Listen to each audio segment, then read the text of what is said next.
ਸੋ ਸਾਰਾ ਪਹਿਲਾਂ ਮੈਂ ਇੰਸਟੀਚਿਊਟ ਆਫ ਸਿੱਖ ਸਟੱਡੀਜ਼ ਦੇ ਵੱਲੋਂ तमाम ਮੈਂਬਰਸ ਔਰ ਆਪਣੇ ਵੱਲੋਂ ਆਪ ਸਭ ਦਾ ਹਾਰਦਿਕ ਸਵਾਗਤ ਕਰਦਾ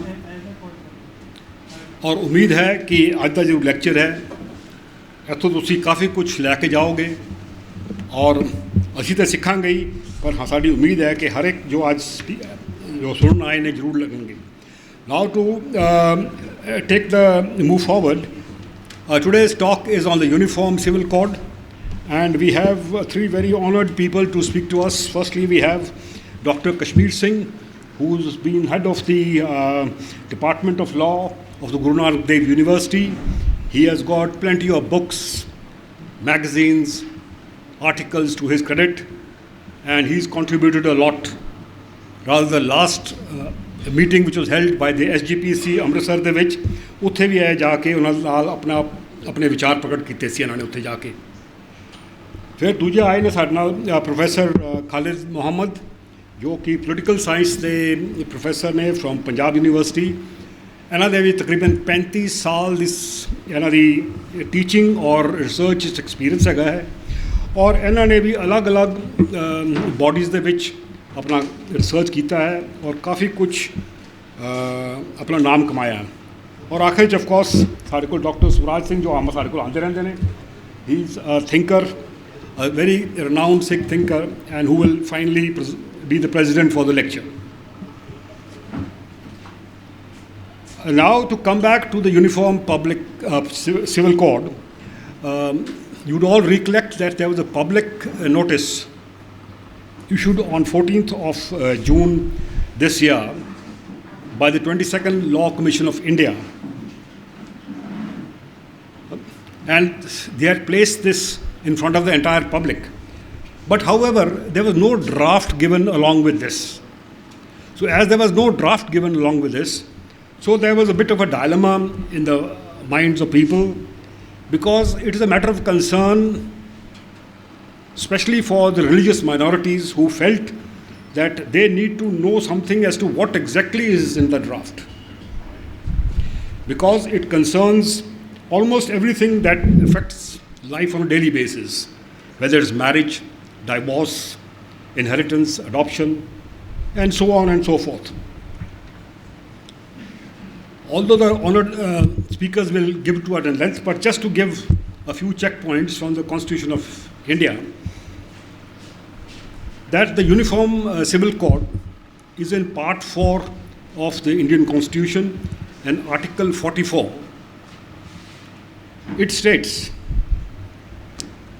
which is a part of the directive principles of state policy, it states, the state shall endeavour to secure for the citizens a uniform civil code throughout the territory of India. Those are the words.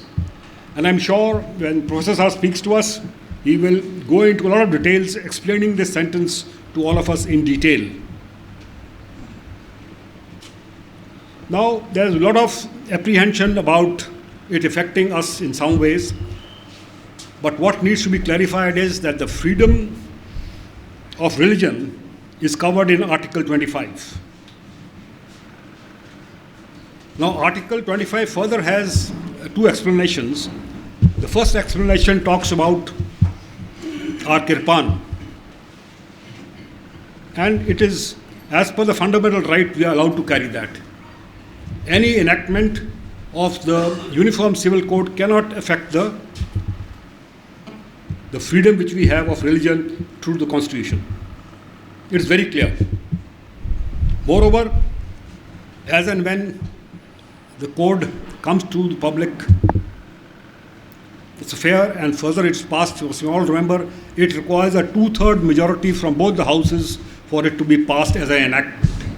And an enactment cannot supersede the fundamental rights which are given in the Constitution. Of recent past, there was a Sikh delegation which also approached the Chief Justice of India, Venkatachalaya, who was carrying out a little study on this, and there we had brought up the explanation 2 of the Article 25, where we had apprehensions on the issue. We wanted the wording to be changed, and it was accepted what was put forward by the delegation. Now, this happened way back. Now it's 21 years since this was given, but no action has been taken. The report of that committee was submitted on 31st of March 2002. So far nothing has happened on that. Similarly, there have been other viewpoints of view. For example,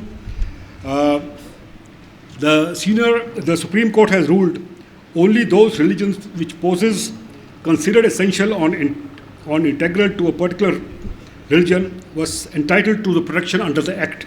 So they are very clear. Besides this, two very renowned Muslim lawyers, that was Muhammad Hidayatullah and the late Chief Justice of India, Hamidullah Beg, have given some very pointed and thoughtful impressions on this, which again have not been considered. They are all lying in abeyance. And therefore there's much to do, and I'm sure by the time we finish today talking, we'll learn a lot from our learned speakers. Having said that much, I think I'll close and we'll continue the talk further so that we give maximum time to the speakers to make us wiser. Thank you very much.